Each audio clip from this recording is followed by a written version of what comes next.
Hello, hello. This episode of Luke's English podcast is sponsored by italki. If you want to improve your English, your speaking skills, your grammar, your vocabulary, or to prepare for an exam or a job interview or something like that, you should check out italki because it's a great way to find a one-to-one teacher for lessons or conversations. It's very convenient and professional. Over 2 million people are now using italki to learn languages online. So it's a well-established platform, and it makes total sense, actually. Basically, you find a teacher that suits you, and yes, it's not just some kind of mechanical robotic app. It's just a way to find actual human one-to-one teachers. So you find a teacher that suits you, you easily schedule one lesson or a series of lessons, and Bob's your uncle. You've suddenly got a personal teacher who you can talk to regularly from the comfort of your own home. No need to travel anywhere, no need to join a class with loads of other people you don't know. Just get regular Skype calls with your italki teacher. Skype or other bits of software that basically do video or telephone calls, but it's mainly video calls, right? So when you buy some talking time, italki will send you a voucher for a free lesson, which is cool. For more information and to get that offer, which is, just to remind you, a voucher worth the equivalent of a free lesson when you buy some talking time, to get that offer, go to teacherluke.co.uk/talk or click an italki logo on my website.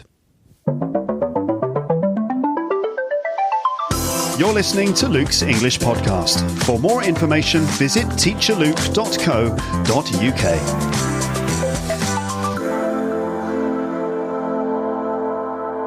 Hello, folks. Here's another new episode of the podcast. This is a free episode for everyone. Hello, everyone. And indeed, hello to you as an individual. Hello, thank you for choosing to listen to my podcast. My name's Luke. This is Luke's English Podcast. If it's the first time you've ever listened to this show, then welcome. I hope you enjoy it, and I hope that it helps you with your English. Check out all of the other episodes I've ever done. There's, over 600 of them now. So if you've got, about a month with nothing to do, you could listen to them all back to back. And then suddenly your English will just go into overdrive. But anyway, here's a free episode of my podcast for everyone. Premium subscribers may be waiting for the latest series of premium episodes. And so let me say that premium episodes are coming very soon. I'm on holiday at the moment, but I have been working on a premium series in spare moments. And it's nearly ready to be recorded and published, and that will happen soon. So rest assured that your premium content is coming. What's the premium content, Luke? Well, this one is a series, I'm going to say it's basically about science. And there's lots of stuff about science and medical testing, and it's full of really great vocabulary. I say it like that, but actually, genuinely, it's going to be full of really good vocab that I think will boost your English. Listen to me selling my premium content. You have to sell yourself, ladies and gents. But anyway, a premium series is coming this month, and it will. It's a lot of work. I've put a lot of work into it. You'll see when you listen to it. If you want to get premium stuff, just go to teacherluke.co.uk/premium. So anyway, I've been working on the series in spare moments. It's nearly ready, and that will happen soon. So rest assured that your premium content is coming. But now, here's a new episode of the free podcast for you, and I'm keeping it in the family again this time, as we have another Rick Thompson report recorded just yesterday evening. Most of you will know that the Rick Thompson report is a series in which I talk to my dad about politics, usually Brexit. Every time another milestone in the Brexit story happens in British politics, like when, we get another Prime Minister or something like that, listeners get in touch with me requesting a new episode with my dad to somehow explain it all. Well, recently, Boris Johnson became the UK's new Prime Minister. Boris Johnson, you know him probably. Crazy hair, crazy ideas. I'm Boris Johnson. He speaks sort of like this, doesn't he? And, I'm Boris and I've got crazy hair, which might just distract you away from some of the more serious ideas that I'm going to push through. This is the way Boris Johnson speaks while he's, using his hand to mess up his hair. I don't know, is the hair part of it? Maybe. I feel like somehow, because he's got messy blonde hair, that we just can't, it means that we can't focus on the actual things he's doing. It's like, he's going to sell off the NHS, but look at his hair, Anyway, so Boris Johnson recently became the UK's new Prime Minister, and he immediately assembled a new cabinet of ministers in line with his position on Brexit, which is basically, well, let's try again and get some kind of deal, because apparently Boris Johnson has got the skill set and the hair to get some kind of deal with the EU, even though Theresa May spent 2.5 years trying to get one. But Boris is like, I could do it because, well, look at my hair. It's like, well, the hair doesn't really suggest that you... What does the hair say about your negotiating skills? Well, it doesn't make sense, Boris, but never mind. Anyway, we're running out of time. That's the kind of thing that's going on here, in a way. So he immediately assembled a new cabinet of ministers, and his position on Brexit is he's going to try and get some kind of deal, he says, but if that's not possible, probably because, according to the government at the moment, if we can't negotiate a deal with them, it'll all be the EU's fault. Anyway, so if you can't get a deal, the plan will be, well, let's just go without a deal. We'll just have no deal Brexit, and everything will be great because, I don't know, sausages or something. British sausages and Winston Churchill. Everything's going to be fine. So naturally, I've had requests for an episode with my dad to talk about this and about what might happen between now and October the 31st when the UK officially leaves the EU, unless that date gets pushed back again for some reason, or the whole thing just gets called off and we can all just carry on like normal and pretend it never happened, just have a cup of tea and wait for the whole thing to just blow over. Fat chance of that happening, to be honest. If you say there's a fat chance of something happening, it means that there's, it's very unlikely. It's probably not going to happen, which is interesting because we also say there's a slim chance of it happening. A slim chance of something happening means there's a fairly low probability of it happening. And also, fat chance of something happening also means there's a low probability of it happening. Welcome to the English language, ladies and gents.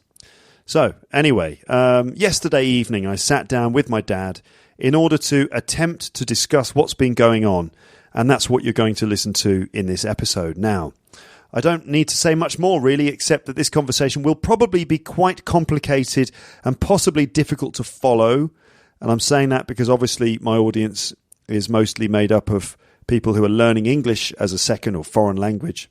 So it may be difficult to follow this all, but don't blame us. Blame David Cameron. It's all his fault. So I hope that you can keep up with it and that you manage to spot the various bits of meaty, chunky vocabulary that come up in the conversation. The main thing that you, as a learner of English, I expect, should do while listening to this, in my opinion, is simply try to follow what we're saying and let your brain's natural language learning potential take care of the rest. That's right, your study aim for this episode is simply to just listen to it. That's it. This is your regular dose of English input through listening. It helps if you're engaged and interested in the topic. So, what can I say to make you engaged and interested in the topic of Brexit, other than this is a sort of extraordinary situation that we've got going on here in the UK. I mean, I could go into more detail. I won't. Get on with it, Luke. Okay. So just try to listen and follow the situation. I hope that you are interested in the political drama, the kind of unprecedented nature of what's going on here, what's going to happen. So, what do we think of Boris Johnson? What about his new cabinet? What might happen next in this crazy Brexit saga? Could the Queen even get involved somehow? Listen on to hear us talk about these things and more. I'll speak to you again at the end. But now, let's begin. This is the Rick Thompson Report with Rick Thompson. Hello, Luke. Welcome back onto the podcast. It's a pleasure to be back on the podcast. How are you today? Okay, thank you. It's been a nice day. Lovely, sunny day. Very nice. Yeah, weather report. Weather report. We have Sunshine, occasional showers, warm. Very nice. Very nice indeed. Good August, early August, and nice weather. It's not been pouring with rain all the time. That's right. Here in the middle of England, we tend to get very good weather. It's not as good as the weather, in the south of France. Well, but yeah. In terms of the British Isles, northern England and Scotland tends to get more rain. Wales gets more rain. South of England gets more rain. Here in the middle, we tend to miss most of it. So it's been very nice of late. I think it's better than the weather in the south of France, personally, because it's just nice all the time. Here. How boring for everything to be nice all the time. Wake sunny. up with clear blue sky every morning. Very boring. Yeah, at least here it's fairly interesting. It's an interesting cloud. Like, oh, what's going to happen today? Is it going to be bad or okay? We just don't know. We just don't know. A bit like the political situation, really. That's right. It's turbulent, and you never know what's going to happen next. It always happens in episodes of what we're calling the Rick Thompson report. We start with a weather report, and that turns into a clumsy political analogy. But anyway, so listeners will be thinking, oh, good, it's time for Rick Thompson to bring his usual clarity and clairvoyance to British politics. Ha ha. No pressure. Ha ha. What's been going on, Dad? The winds of change have been blowing across Britain. Do you remember what we talked about last time we did this? Well, vaguely. We were talking about the fact that Boris Johnson will probably become the Prime Minister. Yeah, Theresa May had just resigned, and she did that speech in front of 10 Downing Street, and we talked a little bit about that, and we talked about what's been going on, what might happen. And so what happened then since Theresa May resigned? As most people predicted, the Conservative Party then had a leadership election, a very bizarre process, because the members of Parliament, first of all, have to select from all the people who put their names forward, and there were lots of them, until they get down to a final two. It was no great surprise that Boris Johnson was one of the final two, along with the then Foreign Secretary, Jeremy Hunt. And then the members of the Tory party around the country had to vote on which of these two they wanted to be the Prime Minister. And it was always going to be Boris Johnson, because the members of the Tory party are kind of old and hard right, and Boris, they think, is a lovable rogue, and he's popular in the country. And sure enough, he won by a 2-1 margin and promptly became the leader of the Conservative Party and Prime Minister. I don't think it's a particularly democratic process, but there you are. So people are going to be thinking, what do you think of Boris Johnson? Well, I have to tell your listeners, straight away, that I'm not one who thinks we should be leaving the EU. And I'm not a fan of Boris Johnson. So you're not going to get a nice, independent, carefully worded account from me. You're going to get my view. And my view is that this is a terrible phase in British politics. I mean, a really bad phase in British politics. I know that there are other countries where they have violent coups and people being shot in the streets and everything else. And they may say, oh, well, it can't be that bad. But in terms of our democratic traditions, it is pretty bad that we've got this hard right clique, if you like, now in government, installed by Boris Johnson. Wait, we're being invaded by mobile phone aliens. Oh, what's happening? Did everyone hear that? There was a noise, that old noise that I haven't heard that noise for a while. That's a mobile phone going off. Is it mine? A mobile phone interfering with stuff. That's Boris Johnson, and he was obviously, immediately getting his spies to interfere with my broadcast. Cambridge Analytica or someone. Yes. Who is it? Has it stopped? Who is it? No, it was a message coming in. I'll have to turn it off. It has stopped, but your phone is not on silent. Hang on, it's not. It's now. It's on silent now. I'm going to turn it off. Throw it out the window, Dad. There you are. I've turned it off, so it can't do any more little... Delete Facebook from it and then just throw it in a lake. Sorry, Boris. I've switched off. Okay. Yeah, so there we are. So that's what happened. And so he is the Prime Minister. Right, hasn't been there for very long and is already installed a very right-wing cabinet. I mean, breathtaking, really. What's so bad about that, though? He said, playing the devil's advocate. Well, this is... oh, dear, this is difficult to explain. The whole reason that David Cameron called a referendum was because he was spooked by the advance of the UKIP party, UK Independence Party, who had one thing on their agenda and one only, which was to get out of the European Union. And so he promised that Conservatives would have a referendum on membership of the EU as a promise to keep the vote from the right-wing Conservatives who might otherwise vote UKIP. Right. And so having done that pledge, he just breezily went ahead with this referendum, but extremely risky, with most commentators and most politicians thinking that the electorate wouldn't be so stupid as to leave the EU. Unfortunately, 52% decided they would leave the EU. And this has led us to this terrible division in the nation, virtually, cut in half, by those who think we should be in the EU and those who have voted to leave. And, over the last 3.5 years, the government, Theresa May's government, hasn't known what to do about it. We've been through in the past... can people hear my microphone? Just checking. In the past, we've been through some reasons. I still feel like we haven't fully nailed all the arguments for why... it's better to stay in the EU. Well, all I could do is give my view.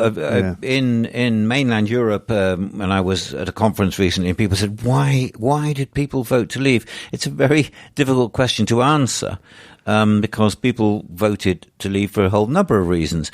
And they hate being told that they were ignorant or prejudiced against immigration.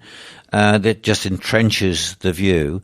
But I think that's got something to do with it. Yeah, but... I'm trying. We shouldn't go into it again. Well, no, because I feel like we've talked about it. The fact is that where we are now is that we have got a government committed to leaving the EU on October the 31st, whatever, and that probably means without a deal, which is kind of.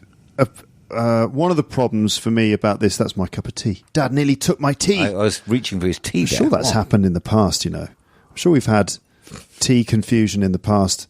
Anyway, somehow more interested in tea confusion than the politics, but it's just because it's easier to talk about tea. Anyway, one of the problems is that people, when they voted to leave the EU, voted for all sorts of different reasons, right? And arguably, you could say that people didn't necessarily vote to leave without a deal. People thought that there would be some sort of deal in place because a lot of the proponents of leaving the EU said things like, we'll definitely have a deal, all the cards, all the negotiating cards will be in our hands, we'll have a good deal, it'll be a great deal. I don't have all the quotes in front of me, but there are famous to that effect, famous quotes by people like Michael Gove, Boris Johnson, people who are now leading the government, and they're now to an extent pushing for no deal, which is something that I don't think 51.8% of the voters wanted. Well, actually. It was such a simple question, should we leave the EU or not? The terms weren't part of the referendum, and as you say, people said, we'll be free to strike great trade deals around the world, and there are, I think someone even used the phrase sunlit uplands. What? We will leave. That means, gloriously sun-blessed meadows of the future. And of course the detail wasn't there. Since that vote, Donald Trump became elected the US president, and of course he is now pursuing an America First policy, and which means that the Brits might not be able to get great and our deals. Wonderful trade deal might not be so easy, despite what they say. But I mean, even when Barack Obama was president, he said quite clearly that Britain would not be at the front of the line; they wouldn't be at the top of the list. Negotiating a trade deal with the United States has taken the EU a decade. Yeah. Obviously this was all rhetoric. Anyway, that's in the past. What we have now is mop-haired, blonde Alexander Boris Johnson. Sorry? That's his name. What happened in the middle of his name? Alexander Boris Pefeffel.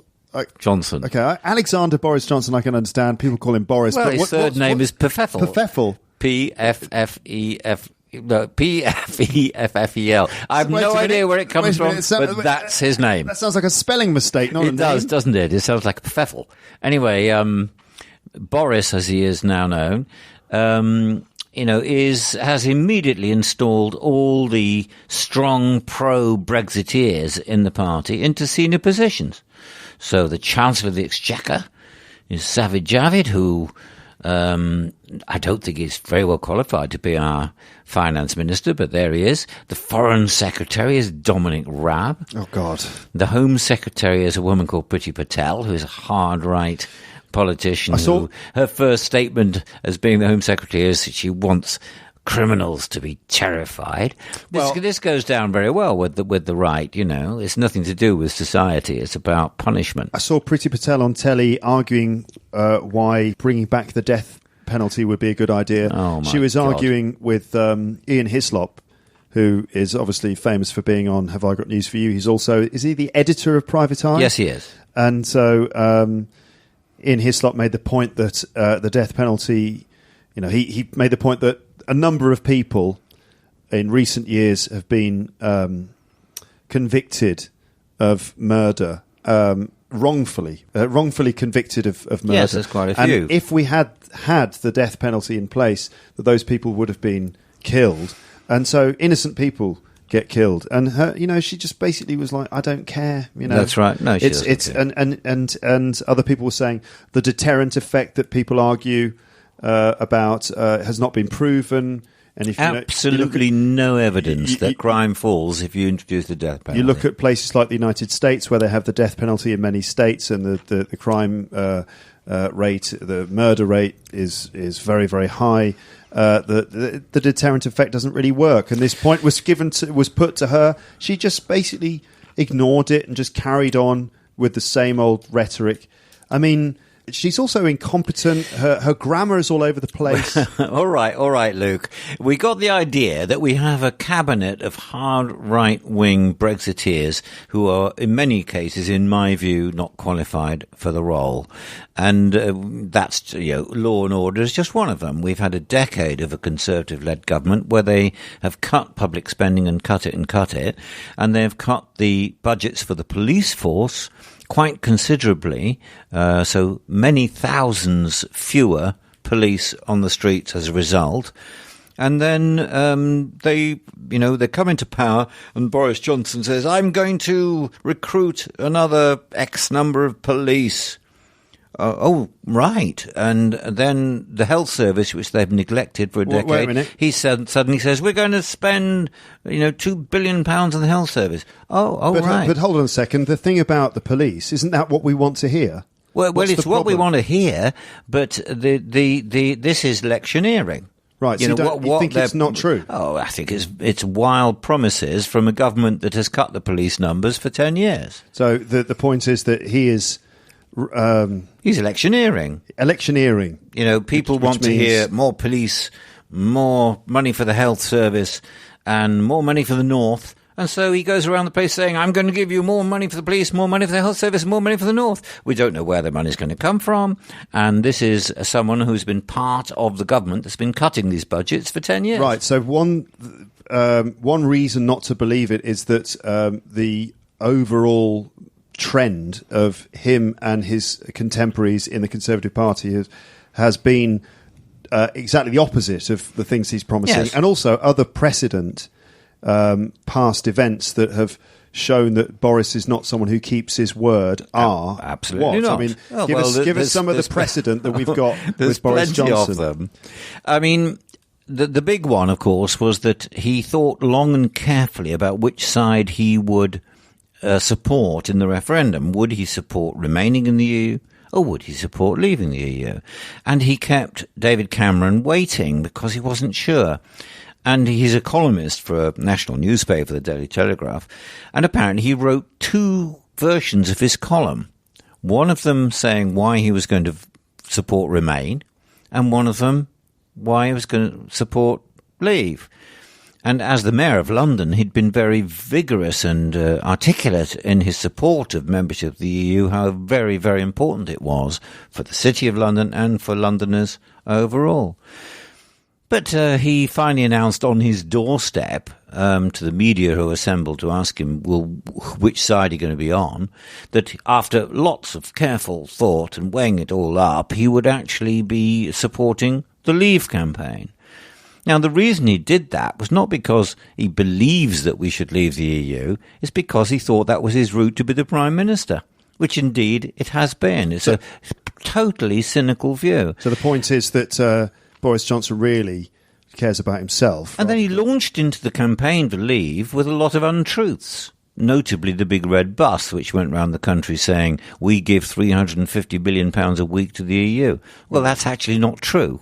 But there's no mechanism to stop him doing it. It's quite interesting, really, that we have an advertising standards authority in our country. And if somebody puts an advertisement in a newspaper or on the TV, which they deem to be misleading, and recently there was one about a vacuum cleaner, and the picture of the vacuum cleaner didn't show that it had a cable, and they thought that this was misleading because it looked like it was a cable-free vacuum cleaner, and the Advertising Standards Authority actually fined the company and told them to stop using those ads.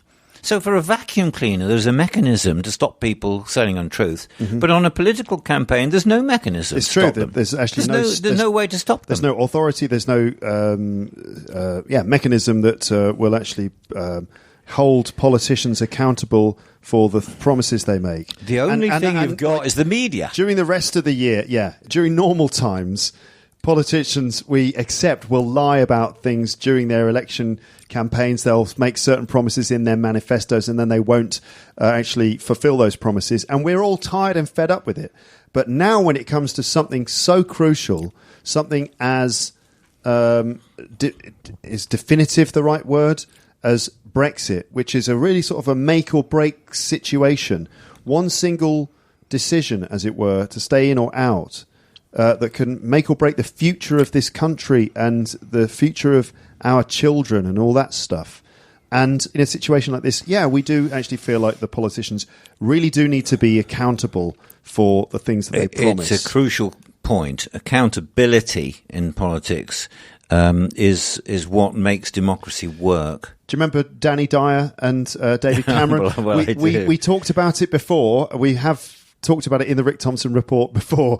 Danny Dyer and David Cameron, those of you who listened to previous episodes will remember Danny Dyer, this sort of Cockney actor. Yes, popular actor. And who appeared on television talking about David Cameron. What was he saying? You know, where is the geezer? He should be held account for it, he said. He should be held He is down in Nice with his trotters up.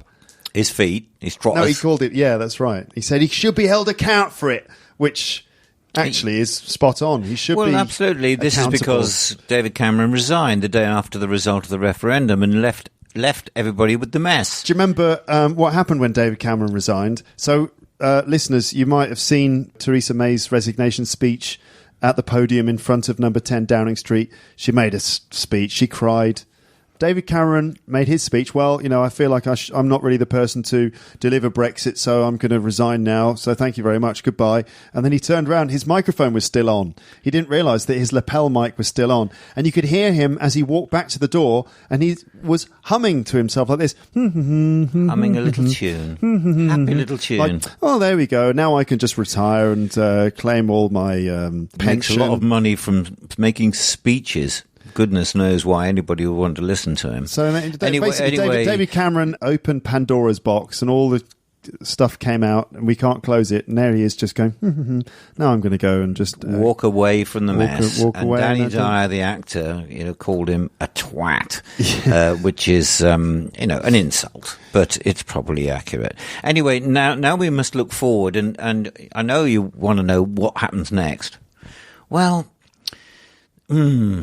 whenever we do this, I always say, I don't know, because nobody knows what's going to happen next, but I can give you a few possibilities. So here we are, we're recording quite early in August, and everybody's on holiday. So the politicians are all on holiday with their trotters up in Nice or wherever. And they all come back to the House of Commons on September the 3rd. I think it's September the 3rd. Then things will certainly kick off, but in what way we're not sure. One way it can kick off is that the members of Parliament, elected members of Parliament, some of them will have got together and said, we must stop a no-deal Brexit. So at the moment, we're scheduled to leave the EU on October the 31st, and at the moment, there is no deal. And Boris Johnson says, we're going to leave on that date, whatever, even if we have no deal. And we're planning for a no deal, and they certainly are. The government are planning for a no-deal exit. What does that mean? Very difficult to know exactly, but it won't be good. A no-deal Brexit, first of all, leaves the issue of the Northern Ireland border completely unresolved, and it'll be down to the Republic of Ireland to try to secure the single market border without having a hard border between Northern Ireland and the Republic, and they really don't want to be landed with that problem. But also economically, a no-deal Brexit means that the EU will start charging tariffs at World Trade Organization rates for anything leaving the UK and going into the EU, which will, according to some reports, completely bankrupt some companies. It may cripple the agricultural sector that exports, and it may lead to huge queues at the border, and who knows. There was a Belgian university study recently that said that if there's a no-deal Brexit, there would be lots of job losses.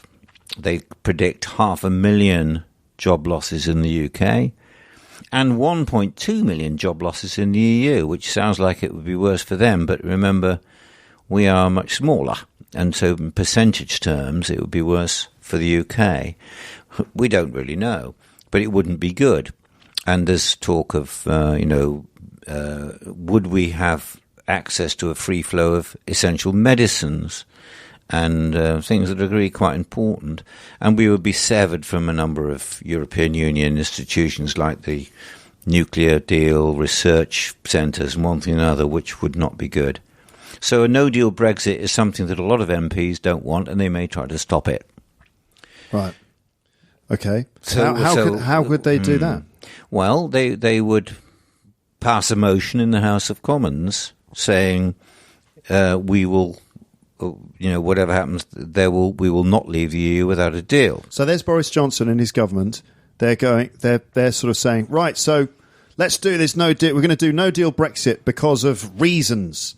Because of WTO terms, they're going to throw out all this rhetoric that kind of doesn't really mean anything. Well, it'll be when the you EU's fault, of course. Yeah, they'll say it's the EU's fault. Yes, they will. They'll stand by for that. Michael Gove said that just the other day. He was on television saying how we are being so reasonable, but the EU is being intransigent. Why don't they negotiate? This is ridiculous. He's saying that the EU is refusing to negotiate now, but I mean. They've been negotiating for 2 to 3 years. It was 2.5 years. Yeah. They negotiated. We came up with this document, 550 pages of it, covering everything, for a deal which allowed for a transition period of nearly 2 years where nothing would change. But it did have this thing in it called the Irish backstop, which was a way of avoiding a hard border in Northern Ireland. But it would mean that Northern Ireland had a slightly different status from the rest of the mainland UK, and since Theresa May was being supported by the Democratic Unionist Party in Northern Ireland, who didn't want that, she found it very difficult to pass through the House of Commons. In fact, it failed 3 times. So they have got a deal on the table. They can't see any reason to reopen it. They say the single market must be, important to us. It's integral. We're talking 27 member states who all agree this. It's not just some bureaucrats in Brussels. So it's an impasse. The deal won't be reopened, and so a no-deal Brexit looks certain unless the House of Commons stops it. How? Well, they can pass a motion that says there will be no deal Brexit. Yeah. it may be followed by a motion to say we need a second referendum, see if the populace really wants us to leave on these terms.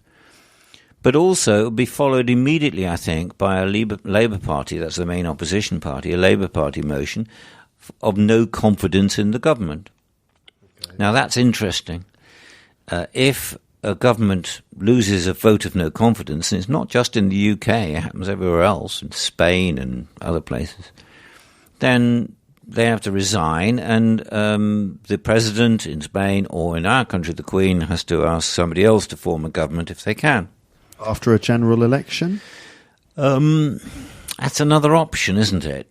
I mean, there could be a general election, but I think that what people are speculating about is that if there was a vote of no confidence in September, which the government lost because a number of its own members of parliament are so opposed to a no-deal Brexit, they would rather see the government fall and then have a general election, probably.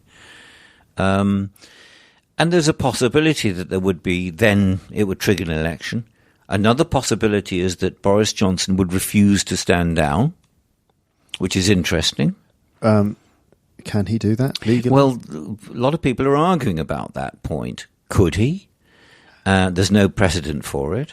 So, some people are even suggesting that in the end, the Queen, our 93-year-old monarch, would have to decide whether or not to sack him. I thought she'd come down to the Parliament with a shotgun and sort of kick the door down. It's amazing. Right, Johnson, you're out. Oh, sorry. Well, let me. This is not so ridiculous. I mean, it could be an amazing, almost surreal finale to this. That the Queen might be in the position where Boris Johnson has lost a vote of no confidence in the government, and they're apparently within 14 days, if he can't come up with some solution, then she has to invite somebody else to form a government. And if he simply sat tight and said, I'm not leaving, we have a former Attorney General, top lawyer, Dominic Grieve, who is actually a Conservative, but he is a Remainer. He says the Queen will have a responsibility to act if Boris Johnson refuses to quit after losing a vote of no confidence. He says the Queen is not a decorative extra.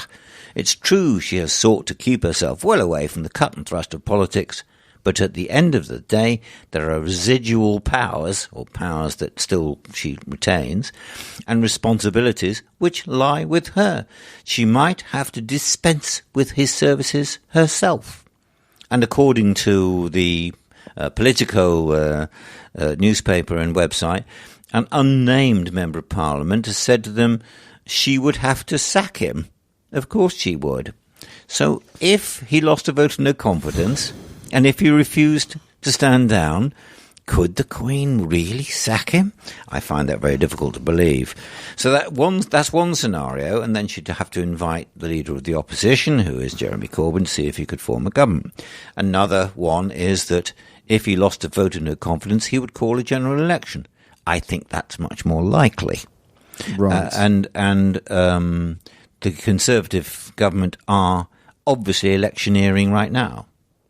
Yeah, they're making all sorts of big promises and things like that already. And he's touring the country, photo calls, posing here, posing there, going to the seats that are marginal territory, the seats they have to win if they're going to win an election. Playing to the crowd, saying things that please everyone. Oh, populism, absolutely. Yeah. Now, all right, so if there was a vote of no confidence and he lost, and then there was a general election. The thing is that the EU would then extend the deadline. All right, okay, but the thing is that in the olden days, when it was simply Labour wins or Conservatives win, it wouldn't be that simple now, would it? Because I don't think Labour are in a position to win a general election. No, certainly not. But they may be able to form some kind of alliance, but they are saying at the moment they're not interested in forming some kind of pact. With Jeremy Corbyn as leader? Well, we'll get on to Jeremy Corbyn in a minute. You've got to remember that in Scotland, the Scottish National Party are strongly opposed to Brexit. Northern Ireland voted to remain. And that there are other parties. The Social Democrats are the main Remain party and have done well in local elections, Liberal European Democrats. elections. Sorry, Liberal Democrats. Yeah. And there's even a Green Party MP who's opposed to Brexit. There is the kind of scenario that they would vote with Labour to stop Brexit, or more likely to call a second referendum to ask the people, are you sure? Hold on a second. Has Jeremy Corbyn actually officially said that he's anti-Brexit now? He has been in this terrible, messy position where nobody really knows where the main opposition party stands on this. But it's been creeping towards Remain. And he has said that if they had to have a second referendum, then the Labour Party would support Remain through gritted teeth, because people know that a lot of Labour MPs are in constituencies which voted heavily to leave. So he'd have to sacrifice those people, they'd lose. The country is divided, the Conservative Party is divided, the Labour Party is divided, and nothing that much has changed, except we've got to this weird position where the Brexiteers, the hard Brexiteers, are now in government. And whether they can force through us leaving the EU on October 31st with no deal is still entirely open to question. Okay. Yeah, I know. What can you say?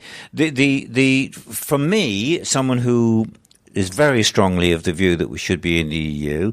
The idea that we're going into isolation in a globalized world is nuts, and the fact that there are no advantages to leave the EU, I can see. I can't think of any. Despite all the stuff that people have heard and seen on social media and stuff about how just all the usual, it's almost like people have got a list of stuff that they say, like, we're taking back control and we can trade on WTO terms and blah-de-blah-de-blah, all these kinds of things which are just sort of, it's just rhetoric, really. I'm sorry, this sloganising doesn't do anything for me, and I know we're losing control, not taking back control. Trading on WTO terms is very disadvantageous. That having a free trade deal with our nearest neighbours and our biggest trading partners in the EU is much more advantageous. I mean, there's no logic to this. People say things like, "Well, we voted to leave, so we should just leave." Well, we voted to leave for all sorts of reasons, and it's 3.5 years ago, and we vote new members of parliament every 4 or 5 years. If we don't like what we see, we change our mind. It's entirely right to be put back to the people, say, are you sure about this?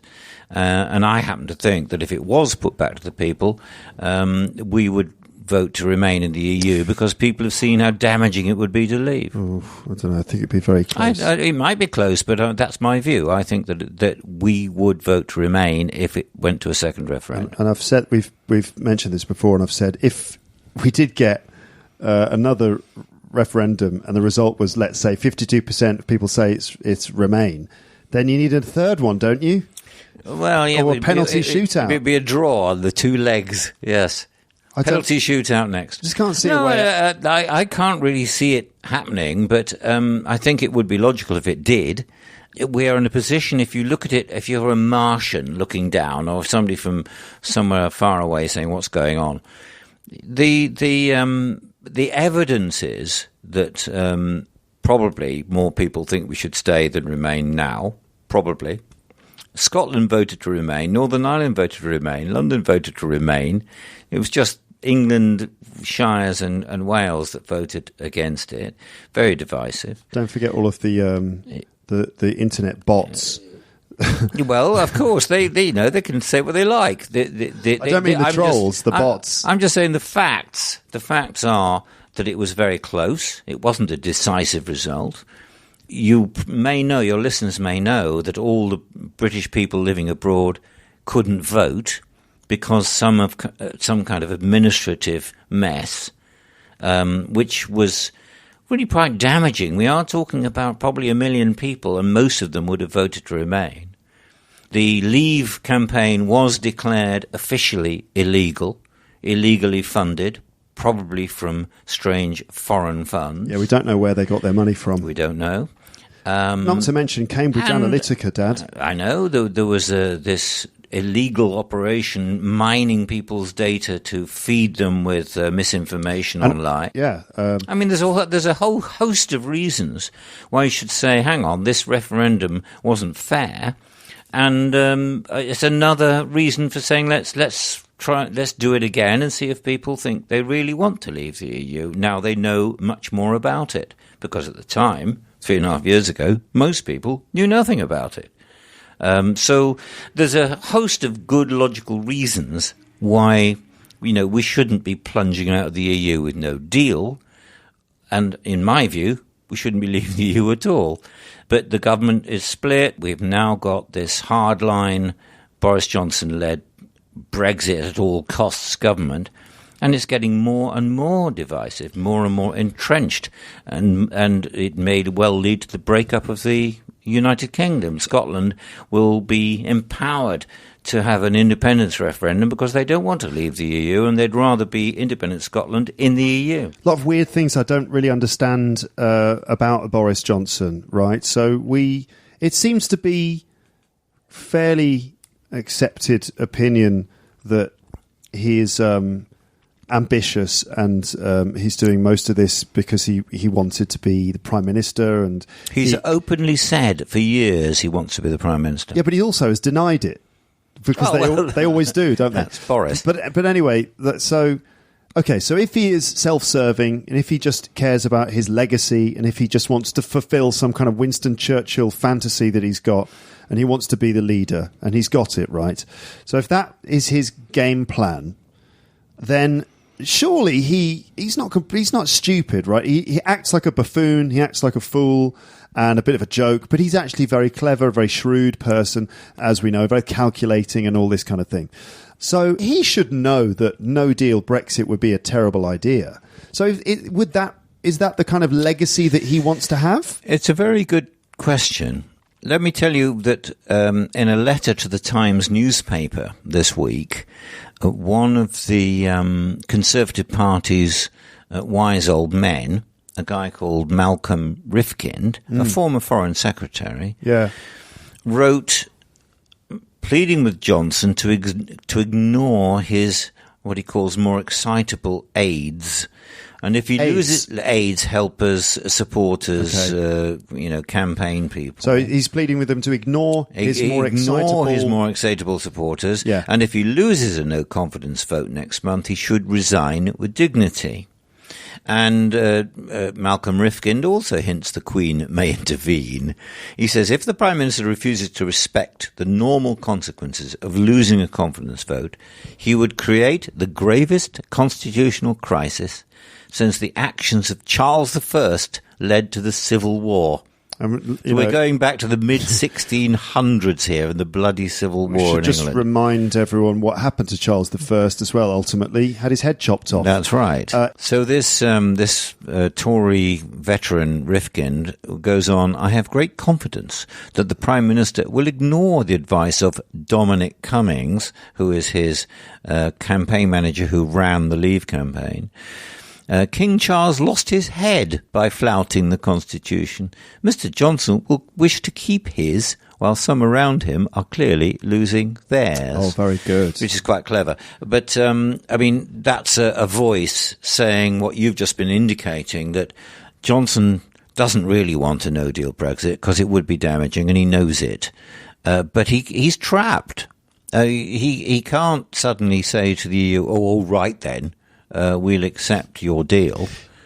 Do you remember after David Cameron resigned and there was a new leadership contest in the Conservative Party, the one where Theresa May ended up by default being the Prime Minister because everyone else pulled out. Everyone else dropped out of the contest. So there was no actual leadership contest in the end. Everyone expected Boris Johnson to be one of the leaders putting themselves forward, right? But at the last minute, the story goes that Michael Gove stabbed him in the back and said, actually, I've decided not to support Johnson, that I am going to become the candidate instead. Now, I wonder if if Michael Gove really did stab Boris Johnson in the back, or whether Boris Johnson said to Michael, look, Michael, I just sort of changed my mind, actually, and I'm not ready to do this, because, he probably would think, I don't want to do that. I don't want to be the guy who has to negotiate this impossible deal. I don't know. I don't know. I just don't understand what anyone is thinking. At the time, this guy, Michael Gove, was supposed to be supporting Boris Johnson in his leadership bid, and then withdrew it at the last minute and said, well, actually, I'm putting my own name forward. And I think that was a bit of a shock to Boris. But in the end, they've buried the hatchet. Michael Gove is the minister without portfolio, the Chancellor of the Duchy of Lancaster in Boris's cabinet, because he's useful. Wait, Michael Gove's official position is to Chancellor of the Duchy of Lancaster, which means he's the fixer in the cabinet. No, but he's got another title, which is he's the minister with a special responsibility for no deal Brexit. Yes, he's pursuing the Brexit arrangements and planning. The no-deal Brexit arrangements and planning. How do you arrange for no deal? You just sit there and you don't write anything down. Well, they throw money at it for a start. Imagine if we were doing a business deal, right, and there was no deal. That means no contract. So if you're in charge of planning arrangements for having no contract, you just sit there and do nothing. You watch TV, you don't write a contract. That's probably what he is doing at the moment. Yeah. But they have announced another £2 billion. That's £2,000 million to fund no Brexit planning. That adds up to about $6 billion so far. When you say no Brexit planning, you mean planning to deal with the potentially catastrophic effects of leaving without a deal. Yeah, that means try to avoid queues of trucks, customs, all sorts of things. Creating brand new facilities for being able to store big food, storage facilities. And massive car parks or truck parks where lorries could be parked because they won't be able to go through customs and all that kind of stuff. So they've spent you said another £2 billion. Yeah, just announced. Do we know how many? It's about $6 billion spent so far in total. Yeah, which could have built a few hospitals. Mm-hmm. Yeah. I mean, the whole thing's completely nuts. I say to your listeners again, I can't possibly be independent on this. I just think this is crazy. Some people around the world in some countries are just laughing at the UK right now. And they thought the rules of cricket were ridiculous. Now this. So, I mean... Don't mention the cricket. Oh, yeah, sorry, I mentioned cricket. But I thought we were the world champions of cricket now. We won the World Cup. We did, but we've just lost an important match against Australia and are not looking so good. So, anyway, we have to win the next one against Australia. That's beside the by. So, what's going to happen next? Wait till September. When September happens, anything can happen. And I think calling a general election after a vote of no confidence is a possibility. What I'd like to do is switch Britain off and switch it back on again. Well, maybe that'll solve it all. That's what happens to my computer when it goes wrong. Yeah. Or we can just take the batteries out, blow on them, and put them back in. That might fix it. It might. Or we just sort of smack it a few, slam it with the palm of your hand a couple of times, swear, and then it'll start working again. Maybe just Britain needs to download a software update and then it'll be all right. Well, I think what we have to do is simply be more cheerful.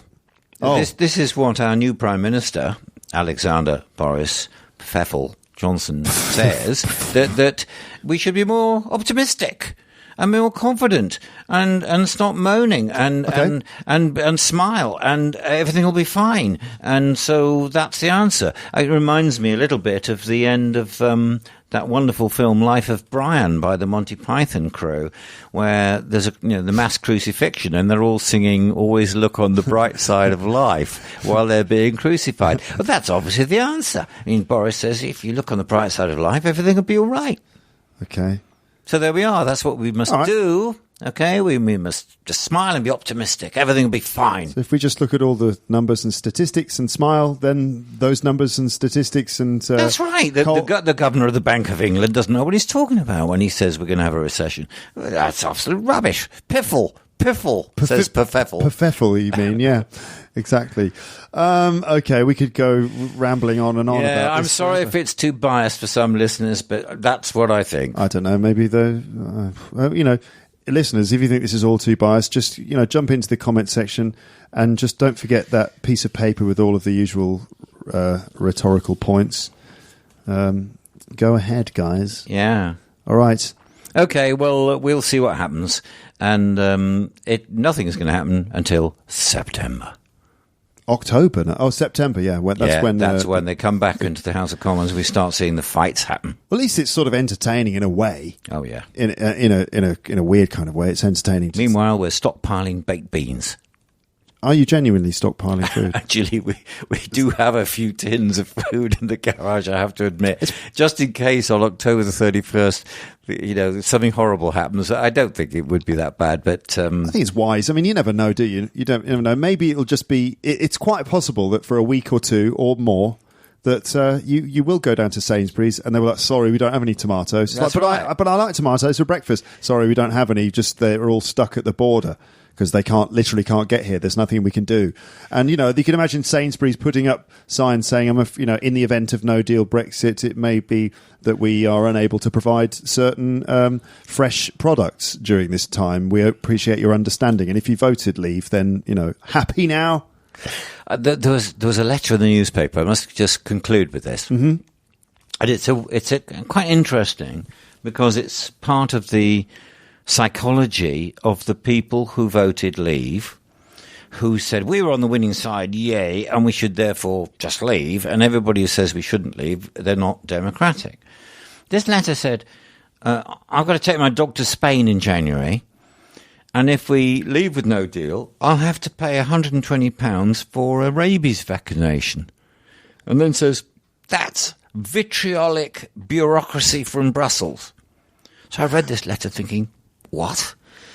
In the 28 member states of the EU, the standards for making sure that rabies is kept under control are common. That's part of the single market and the internal market, which says that we have common standards everywhere. Yeah. And it means that dogs can move from Luxembourg to France to Spain without any checks at all because they're within the EU and they have common standards. Right. So if we move out the EU, we're suddenly not in the EU. Yeah, we don't get the and benefits. therefore we have to fall under the rules of dog coming into EU has got to have a vaccination certificate. Yeah. Right? So this lady is blaming the EU for us leaving the EU and therefore not being part of their vaccination program. And also, in a way... And she's blaming the EU for the fact that she's going to have to pay 120 quid because we've left the EU. Yeah. So it's a bit it's fantastic. I'm trying to think of another example. Let's say you're in a pub. Is this a good example? I don't know. Let's say you've gone to a party. I'm just trying to think of a good example. You're struggling, aren't you? No, I'm trying to think of a good example. Let's say, okay, here's the thing, right? You're a member of a gym. All right. Right, you pay a monthly fee to be able to access all the facilities in that gym. And you think it's good value? All the running, it's pretty good value. You've got access to all those things. And also, sure, you have to pay, but you do get access to all of the exercise machines, all the weights, all of the other stuff, the swimming pool. And you get to hang out with all the people who are there and share fitness advice and blah, blah, blah, right? And then one day you're like, I don't want to be a member of this gym anymore. And you leave, right? And you cancel your subscription. You stop paying the money. And when you leave, they say, "Can we have your card then, please? Sorry to see you go, but you'll have to give your card then." And you go, "All right, fine. Here's my card. Now I've taken back control of my fitness. There's my card." and then one day you go, "Oh, I want to go and use the pool." And the gym says, well, you're not a member of the gym anymore. So, I mean, we can do a thing where if you want access to the pool, you have to pay a special one-off daily fee. One-off daily fee, which is, understandably higher than the membership fee. But you can access it. You have to pay the fee. And you say, this is vitriolic bureaucracy. Meaning this is, what's another way of saying vitriolic bureaucracy? I don't know. Vitriolic, such a wonderful word. It's so angry.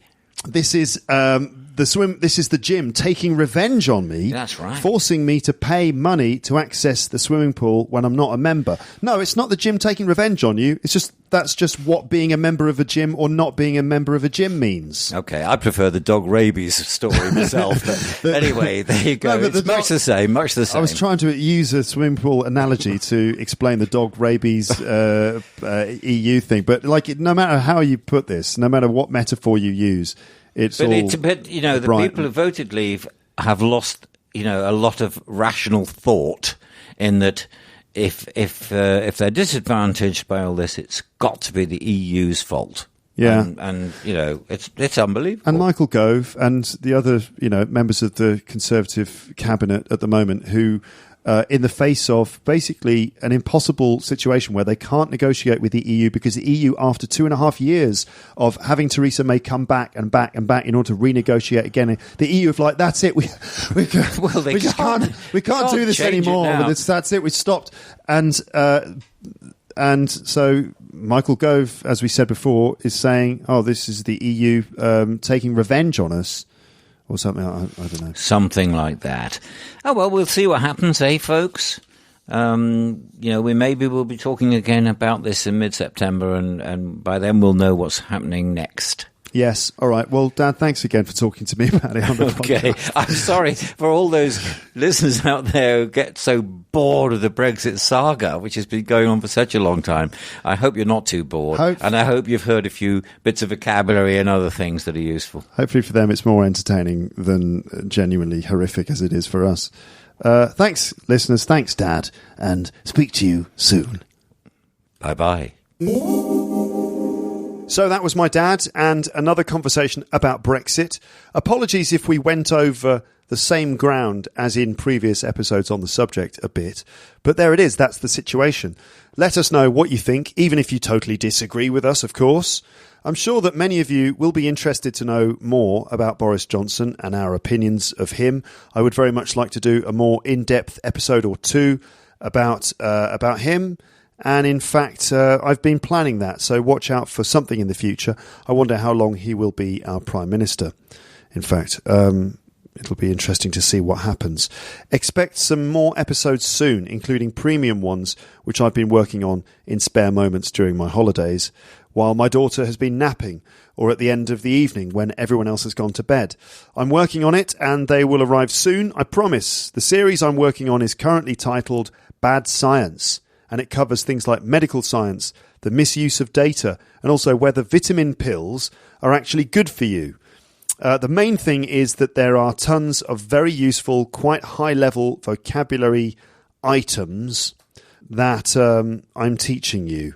And it's the sort of language that you need in order to sound intelligent and articulate in English. I'll let you discover it when it arrives, which will happen as soon as it's all been written and recorded, and it's almost... I've almost finished writing all of it. The recording's going to happen as soon as possible. To get access to the premium stuff, just go to teacherluke.co.uk/premium.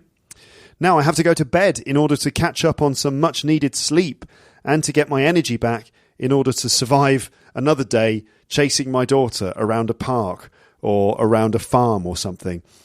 She is quite obsessed with farmyard animals at the moment, which she points at very enthusiastically while saying hello to them in a mix of French and English. It's adorable, but I need all the energy I can get. So I'm going to bed now. Hopefully I will actually be able to sleep. The last couple of nights I've had our daughter next to me in bed after she's woken up in the middle of the night. She has a habit of kind of turning sideways in her sleep and sort of resting her legs on my face. It's actually wonderful, funnily enough. It's wonderful, funny and adorable, but also knackering. I mean, exhausting. But enough about all that now. I will speak to you again on the podcast soon. But for now, it's just time to say goodbye. Bye, bye, bye, bye, bye. Thanks for listening to Luke's English Podcast. For more information, visit teacherluke.co.uk.